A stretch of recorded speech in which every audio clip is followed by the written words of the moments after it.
I'm a six-figure Amazon seller, do retail arbitrage only. I don't do any online arbitrage or wholesale. Among like all different Amazon business models, like why did you choose retail arbitrage? The reason I chose retail arbitrage was because, What was the process for finding your first product to sell on Amazon? the first book I found was basically using the app. Is there like any specific time of the year when they usually gonna have like some discounts or the better time like to go and do sourcing? You just find like these really big jackpots. How do you think can anyone make around like 5,000 US dollars a month on doing Amazon business? Hello ladies and gentlemen, today Bqool invited a very special Amazon seller who's only doing retail arbitrage. So today Alex will share with us how he's able to source for the products, why he chose this business model for Amazon, and other tips and strategies for Amazon sellers. So ladies and gentlemen, let's welcome Alex on our channel. Hello Alex, how are you? Good, thanks for having me. Yeah, it's our pleasure to have you here. And first, can you introduce yourself? Yeah, of course. So my name's Alex Chong, and I'm a six-figure Amazon seller, do retail arbitrage only. I don't do any online arbitrage or wholesale. And I'm from New Jersey originally, but currently I live in Georgia. And I started selling on Amazon in 2022. And in a little bit over 1 year, I generated over $375,000 in sales solely via retail arbitrage. And I started with $0 and zero credit. And a little bit of my backstory is I was studying entrepreneurship at Northeastern University in 2016. And I dropped out because I wanted to pursue my own business. And in college, they were just teaching theories and stuff like that. So ever since then, I've been on the hunt for a way to make money without working a job. And that's what led me to look for a different way and eventually find Amazon. And like, was Amazon business your first online business, or you tried with something else first? I've actually tried many different business ideas. I've tried like eBay, drop shipping, private label, but this was like the first one that I could really replace my income full time. So it was really good for me. Okay, that's good to hear. And then like, how did you hear about Amazon business? Was it from YouTube or from your friends? So actually, like the way I found out about this was actually from YouTube. So it was like during 2020, and it was during like the whole like Pokemon card hype. Like I saw like these videos on YouTube of people like buying these Pokemon cards from like Walmart, and then there's one guy who he was basically like loading his card up, but I saw that he was using like a phone app to scan the products, and basically that was the Amazon seller app, and he was basically checking the prices online and seeing like the differences in prices and how much profit he can make. And when I saw that, I was like completely mind blown because I've heard about Amazon FBA before, but I thought you had to like import products from China and all that stuff. So I didn't know you could just go to Walmart and just buy products and then sell it on Amazon. So that's how I found out about it. And then like among like all different Amazon business models, like why did you choose retail arbitrage? The reason I chose retail arbitrage was because it's just something that I could just take action right away. Like I could just get out there and just start scanning items. And actually, like the way that I first started selling was through selling used books. So basically, the people that I was watching on YouTube, they recommended that if you don't have much capital, to start off by going to like thrift stores and stuff. And I used this app called Scout IQ, and I had this barcode scanner, and I would go to these thrift stores and like dollar store, Goodwill, and some library sales, and I would just scan all the books there. And that basically taught me how to source inventory, and basically that carried over to going to retail stores. It's very similar, and it was just a natural progression into going to these stores and scanning products for Amazon. Okay, perfect. And then like, can I ask you like, what was the first item that you sold? I think it was book, right? Yeah. And how was it to find the first product? Like, did you have to spend a lot of time, and like, what was the process for finding your first product Yeah. to sell on Amazon? So I mean, like the first book I found was basically using the app. So it downloaded the entire Amazon book database onto my phone. So I just had to go to the store, and basically I could just put my AirPods in, and then the app will have a special ring if a book is profitable. So that's how I chose my first products, because I would just scan every single book in the store, like even if it took me hours, and I would just be there for hours on end, scanning everything. And that's how I found my first books. And I would just buy anything that was profitable, because at that time I had nothing to lose, because like I had $0. So all the money I made, I got it from Uber Eats. So I would just do like four Uber Eats trips a day to make $40 and just go buy $40 of books. So I made a lot of mistakes, but I found some good products. But I was doing that for like about like 1 or 2 months, and then I got into retail arbitrage. And the first retail arbitrage product I found was actually at Walmart, and I found this like DC Batman action figure, and it was only $5. So when I found that product, I thought it was gonna be a winner because on Amazon it was going for like $15. But like when I bought it, it was only $5, and I didn't know about like Amazon fees and all that stuff. So it actually turned Mm. out to be a losing product because it was like over 1 pound. It's kind of heavy, but that was still a lesson that I learned from that. So that's the first product I found. Yeah, right. And then like what was some of the mistakes that you did at the beginning of your journey? In terms of mistakes, like I don't like to consider them mistakes because they're all like learning opportunities. But I Mm. did purchase some items with like really high ranks because I didn't know. So when I first started, I would buy items that had like up to like 1 or 2 million rank, which is just like Oh, crazy. wow. But they Yeah. were books though, so they did sell. I was able to get rid of all of them. But lately, I try to store stuff under like 10K if possible, but just like faster selling items. And also another mistake is just using like these really like cheap repricers, and they would like just tank my listings, and I couldn't set like the minimum prices on each listing one by one because it was just like a one rule for all my listings. So that was another Oh. mistake I made. Mm. Yeah. Yeah, that was kind of like not really advanced, and yeah, it kind of affected your Yeah. sales as well. But then, like, can I ask you, like, for the Yeah. retail arbitrage, like, what do you think is the main benefits of this business model? So in terms of uh for especially for beginners, I think it's like a great way to get into it because like you're very motivated to like keep doing it when you can like experience daily wins because like for instance like with online arbitrage you might be on the computer and you might not find anything, but with retail arbitrage you can go to these stores and you can get stuff that same day and then start selling it right off the bat.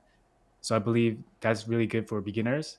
And personally for me, the reason why I like retail arbitrage is it's just very consistent, and I know that I can go to any store, any place in the country and find profitable inventory, and then a lot of times I can just sell it right away, like even out of my trunk, as opposed to having to wait for it to come into the mail. Right, right. And then, like, can I ask you, like, for you, like, when you do the product sourcing for the retail arbitrage, like, how did you learn about this product sourcing? Like, and was there like any Yeah, difficulties at the beginning or some things that you didn't know at the first and then you learned with the time? yeah.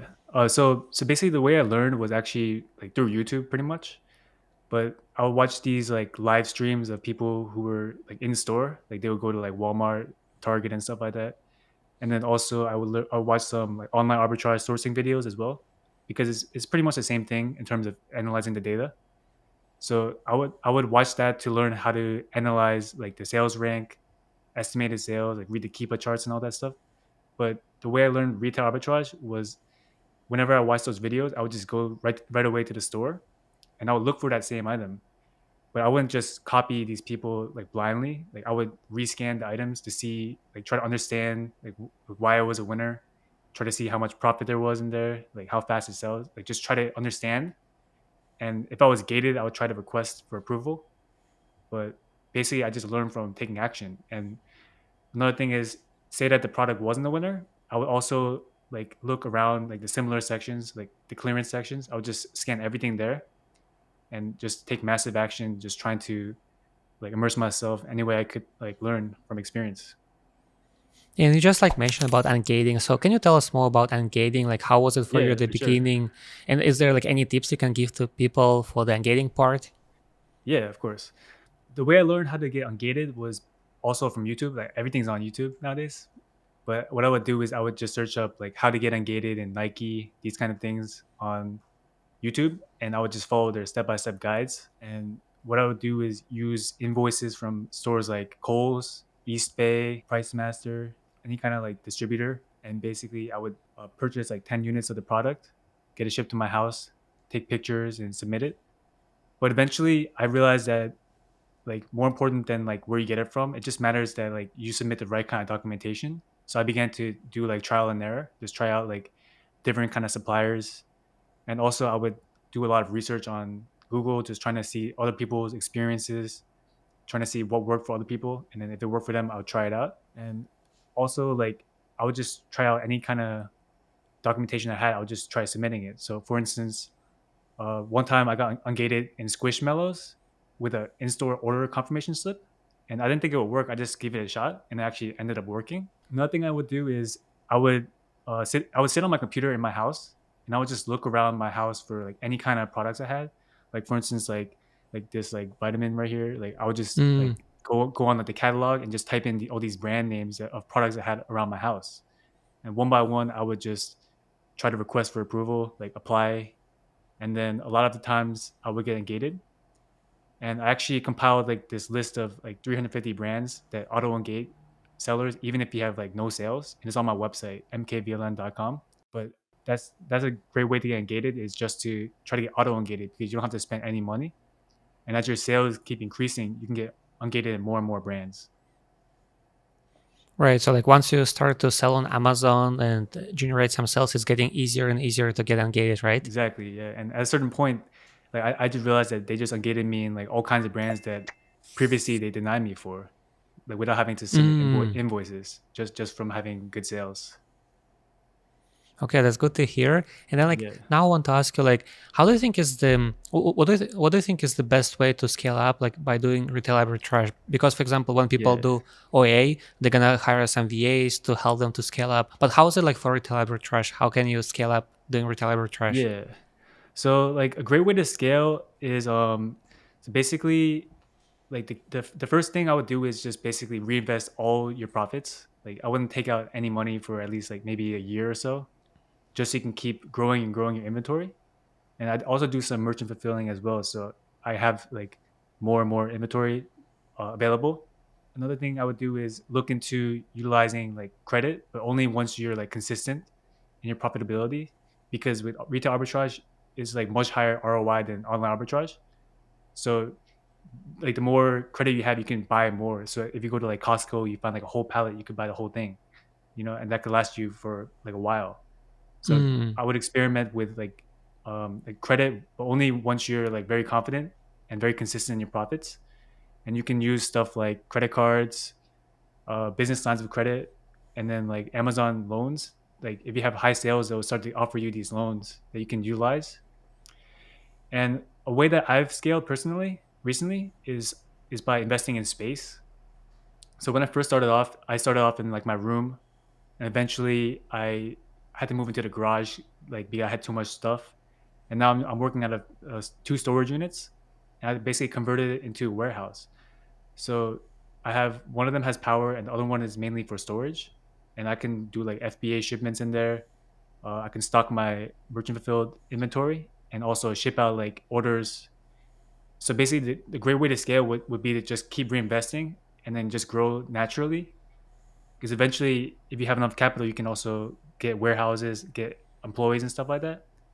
And I haven't gotten to the point where I had to train another person, but that's also a possibility in the future. You can teach someone else how to source with you. And if you go to places like Nike Outlet, there's like limits of like 30. You can also like bring more people with you. So that's another way you can like scale and like multiply. But the main things would be just reinvesting, trying out some credit stuff, and then investing in more space as you grow. Yeah, that's great to hear. Thank you for sharing these tips. And do you Yeah. usually go out of to other cities that are close to you, like to source for the products, or it's pretty much enough like of different stores in your own city? So like where I live, there's a lot of stores. So I don't necessarily have to go out of my like own region, because they're always like stocking new stuff like every single day. It's actually like a lot more inventory out there. Like once you get engaged in a lot of brands, there's tons of stuff. But I do travel. Like I'm willing to travel to different towns. Um, like I do travel quite frequently, and I find that different towns tend to have like a lot better stuff sometimes, especially if there's no like resellers in that area. It can be like a complete gold mine. There'll be times where I just load up my car like to the brim and have no room left. But I do a lot of Nike outlet, so I go to like pretty much every different Nike outlet that's located near me. So there's about like four located near me. So I'll switch up. Sometimes I go to like two in a day. You know. So yeah. Okay, that's good. And then like, what are your favorite stores to go to look for the products? So I like Nike outlet for sure, and I like Marshalls, TJ Maxx, Ross, Burlington, Costco, Sam's Club. Those are good. And like pretty much anywhere. Like I can even find products at Walgreens and stuff like that. But just anywhere that they have clearance, I'm down to scan it. But the most profitable ones for me probably are like Marshalls, Ross, and Nike outlet. And then like, let's say like when you come to that store, like what is the first thing you will do? Like, and how does it work that you come to the store, and are you gonna go like to the clearance section, or you just gonna go like to different or like to other sections and try to find the products? Like can you share about like the way you Yeah, usually yeah, source? yeah. So I mean, it depends on the store. So like for instance, if I'm going to like a discount store like Marshalls or like TJ Maxx, I kind of know like what sections like have good products. Like me personally, I like to sell a lot of toys and stuff and clothes. So I might just scan like the whole like clothes rack or like the whole toy section, or like I might do like the grocery section. Sometimes I'll do like the clearance beauty. But like when I first started off, I would do only clearance because I was like low on capital. But lately, I do a lot of full price stuff at those stores. There tends to be a lot of good new stuff coming in. But I just go like scan everything pretty much. But if it was like a store like Costco or Sam's Club, I'll tend to look for like the clearance tag because once you find a clearance deal, you can buy as many as you want. So that tends to be very profitable. And if I'm going to Nike outlet, I like to look for items that have like that end in like 97 because that's a clearance price. And then the ones that have like additional 30% on top of that. Those tend to be like like really discounted goods. So and also the clothing clearance racks. Those tend to have a lot of good profit in there. And is there like any specific time of the year or like any specific season then when they usually gonna have like some discounts or the better time like to go and do sourcing? For like which stores? Like any store or like Yeah, for any store. any store? Mm. I mean, like they're always doing clearance like all the time, but obviously there are certain periods of time that different categories would be on clearance. Like for instance, like after Christmas, that would be a great time to get like toys and stuff because everything goes on clearance because they don't want it anymore, like all the holiday stuff. And then for Nike, they just change it like every week. Like sometimes they don't have that good stuff. But other times they'll be doing like massive clearance sale. So this consistency is key. Like if you keep showing up, you just find like these really big jackpots. And like for me personally, I don't try to like find like the best. I don't like I'm not part of any groups. I just show up all the time and then I just find it. But I'm always able to find good deals and there's always good stuff going on sale. Okay, perfect. And then like did it ever happen that you go to do your product sourcing and then you meet like another Amazon seller like in the store also trying to find some products? Yeah, it happens like pretty frequently actually. Oh, okay, And that's cool. yeah, and like sometimes people they look at your cart and it's like full to the brim and they think you're crazy and stuff like that, or people think you're like drop shipping or something. But yeah, Uh, I've seen plenty of other Amazon sellers out there, but like not that okay. many though. Like the competition is not that crazy. Like there's only like a few people who do it in my area at least. Mm. And yeah, this is cool. And like now I want to ask you about the tax free. Like, how do you usually Yeah, purchase retail arbitrage tax free at outlets or at yeah. chain stores? Okay, so it only works at like certain stores. So what you have to do is you have to get like a reseller certificate from your state, and depending on where you live, you may need like a LLC for that. Like in my state, you don't need an LLC, but once you get your LLC or like if you don't need one, like you can just sign up with your state. So you just go on Google and search up sales and use tax, and then you just sign up for the reseller certificate, and then you can just get it. It doesn't cost any money, and once you get it, you can bring it to the stores. So for instance, if I'm going to like Marshalls or TJ Maxx or Home Goods, I just hand them my reseller certificate, and then they'll know what to do. And same thing with Nike and other stores such as like Sam's Club and Costco. You have to give it to them when you sign up. And then there's also stores that don't accept it at all.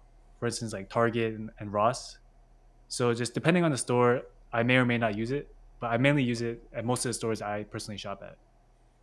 And like, how much usually does it help you to save when you use this certificate? If I'm selling, well, the thing is like if I'm at Nike, I tend to spend like a lot at once because I always buy the maximum amount. So it can be like $50 or $60 of taxes because I might be spending like $800. So it can add Mm. up. Yeah, but even if you don't use a tax exempt, you can get that money back later because it's tax deductible. So it's not really a problem either way. Right, right. Okay, that's good to hear. And then like, Yeah, what do you think like Amazon sellers should do like in Q1 or Q2 because it's less busy seasons? And is there like any yeah, specific things they can do like in those less busy seasons? yeah. So like during those seasons, I think it's best to focus on products that people buy year round, such as like household goods, health and beauty products, grocery products. And also it's a good time to sell, like meltable goods such as like chocolates and candies because during the summer you can't sell that stuff. But like during Q1 and Q2, you have like Valentine's Day and people love meltable products. They have really good profit margins. And in general, I would just stay away from selling toys and stuff like that. Sell more like essential goods. But Q1 and Q2 is definitely a good time to load up on toy deals because that's when they're going to go on clearance because there's no demand for that stuff. But overall, just I would recommend just continuing to reinvest your money into more inventory and then just like continuing to grow. Okay, awesome. And then like I want to ask you, Alex, like how do you think can anyone make around like 5,000 US dollars a month on doing Amazon business? If you want to make like 5,000 or even like 10,000 a month, like I recommend you get into like a great way to do it would be going to the Nike outlet, which is what I personally do right now. I go almost every single day because my storage unit is only 6 minutes away from Nike outlet. So what I would do is first get ungated in Nike, which you can do by going on my website and reading my ungating guide. Like I teach you how to do it step by step. That's mkvln.com. So first get ungated in Nike, and then you can start selling it. So then go to the Nike outlet every single day and purchase the maximum quantity. So I recommend you purchase 30 units a day because they let you buy 6 different styles and then 5 of each style. So that applies to like shoes, clothes, backpacks, anything. So buy 30 units and use a app like SellerAmp to scan products and find the profitable ones and then buy them and bring them home. And then I would do it all FBA. So create an FBA shipment using a product like Inventory Lab or Amazon Seller Central, and then create a FBA shipment and then send your products to Amazon. And then I would recommend you use Bqool. So use the $25 a month row based plan because it's the cheapest one, and just use like a match Buybox plan because for Nike shoes you don't have to do any kind of crazy repricing. All you have to do is just match the Buybox. Amazon will rotate you in, and then once you start making some good money, eventually upgrade over to the AI plan because then you can start making even more sales. But in general, just try to go there every single day. And then if you don't have a Nike near you, you can also do retail arbitrage mainly. So in that case, I would download my auto engage ASINs list and apply to like every single brand on the list. So 350 brands.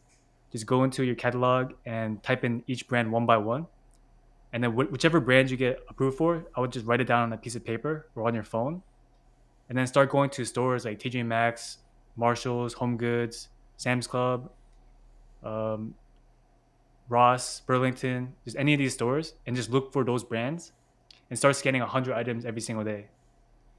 And then once you find profitable inventory, to load it up into your cart, and then just buy it and bring it home. And same thing, create a shipment for FBA, and then send it off, and then use Bqool to reprice. So that's what I would do. It's like one of those two. But personally, I do everything. I do Nike outlet, and then I might hit like Marshalls after. I just like to mix it up, so I have a good inventory mix.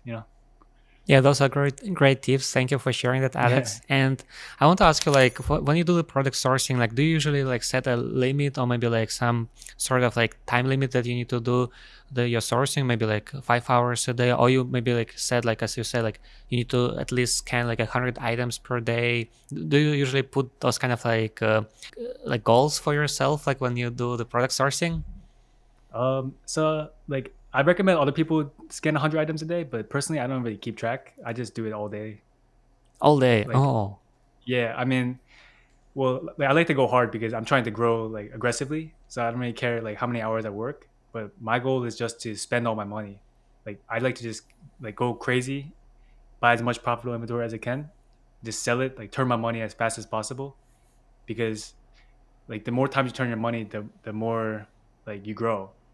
So my goal is always to try to spend all my money, but it's getting harder and harder because like when I first started off, I'll run out of money, Yeah. and as I grow, yeah, like as I grow my credit and grow my capital, because it keeps growing exponentially. So it gets harder and harder. So I just try to go until I run out of energy, and I'll spend like certain days. Like I tend to source during the week because that's when no one's really out. It's less busy. And then during the weekend, I'll do more like shipping, creating shipments because it's too busy on those days. That's how I personally do it. But I don't like to set limits. I like to just go until I'm satisfied. Yeah, that's perfect. And then, like, Alex, can you tell us when did you start to use a repricer? Yeah, yeah, of course. So in terms of the repricer, I just used that like starting off right off the bat. I used the cheapest one I could find. So it was called like Reprice It. It's only $10, but I don't recommend it because it would just do the same rule for all. Like it would use the same rule for all my listings, and you couldn't set your minimum maximum prices for each listing individually. So the problem with that was like a lot of listings would just tank completely, and like I would lose money on a lot of stuff. Like even though it had a lot of sales, like there was a lot of times when I would just lose money completely. And the way that repricer worked was it would just undercut everyone else by like a penny. So that was just a problem because like you don't want to do that. You want to match the buy box. That's how you get more sales and like hold the price. But after like 1 or 2 months, I switched over to Bqool, and I've been using that, and it's been working pretty good. Okay, that's perfect. And then, like, can you tell us, like, how do you usually reprice in the busy seasons such as Q4? Yeah, yeah. During Q4, I like to focus on profit maximizing AI. So I like to maximize my profit because the demand is already there, and I don't like to lower my prices if I don't have to, especially if people are like lining up to buy, like during the holiday season. So during Q4, I'll go for all the money. So I'll use like the most conservative repricing strategy, and I'll only lower the sales, lower my repricing strategy to increase sales if an item is not selling or if it's like old inventory. But for the most part, I'll stick with profit maximizing AI. And then, like, when it comes to the less busy seasons such as Q1 or Q2, like, how do you usually reprice in those seasons? So during Q1, I'm more inclined to use like a sales booster or a sales maximizer because like if the demand's not there, I want to drive sales and turn my inventory and get capital back so I can buy more stuff. And I'm not really concerned about getting all the profit. And that's why like if it's less busy, I'll just focus on as much sales as possible.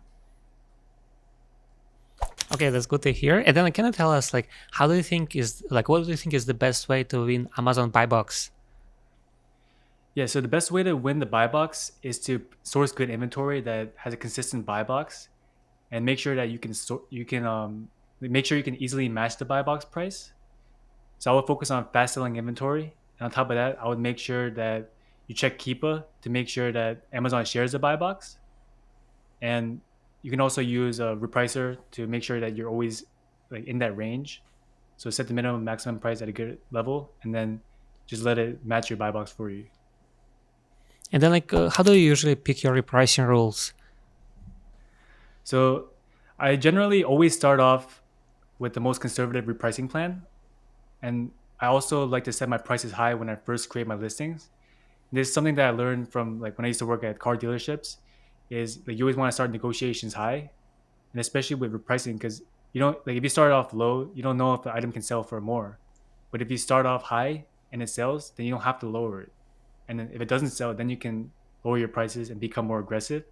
But I always start off with AI max profit, and the way that I actually go about doing this is I use conditional repricing. So I use inventory age conditions to make sure that like if my inventory is fresh, I'm going to use the most conservative repricing plan. And then the older it gets, I start to use sales maximizer or like sales booster so I can get more sales. But I always start off like high price and conservative repricing. Yeah, I think it's actually a good way. And then, Yeah. like, this way you actually can automatically switch to different rules, so you don't need to go and manually like switch it over the time. So yeah, I think it's the best way Yeah. to use the conditional repricing. And I want to ask you, Alex, do you still see yourself selling on Amazon like in 5 or even like 10 years? Yeah. So like I've been interested in reselling for probably about 10 years now. I mean, I started my eBay account in 2013, but obviously it wasn't until recently that I started to make money like a full-time income doing it. So I don't see myself doing this just like as a get rich quick thing. Like I've always been interested in like the whole idea of starting a business, like selling stuff. It's always been my passion. So I do see myself doing it in the next 5 to 10 years, and I want to get into like the wholesale route. So my plan is to continue to increase my capital, get more credit, and just build my business and just grow like that. Okay, perfect. And then like Alex, I want to ask you like if someone wants to find you on social media, like where should they go and follow you? Yeah, so you can find me on Instagram. My username is Mkvln underscore. You can find me on TikTok, which is underscore Mkvln. And then on YouTube, Mkvln. And finally, you can find me on my website, which is mkvln.com. And it's a blog that teaches you how to sell on Amazon for free and has info that other people might charge money for. I teach everything from getting ungated, how to start your Amazon account, how to create your shipments, and everything is available on there.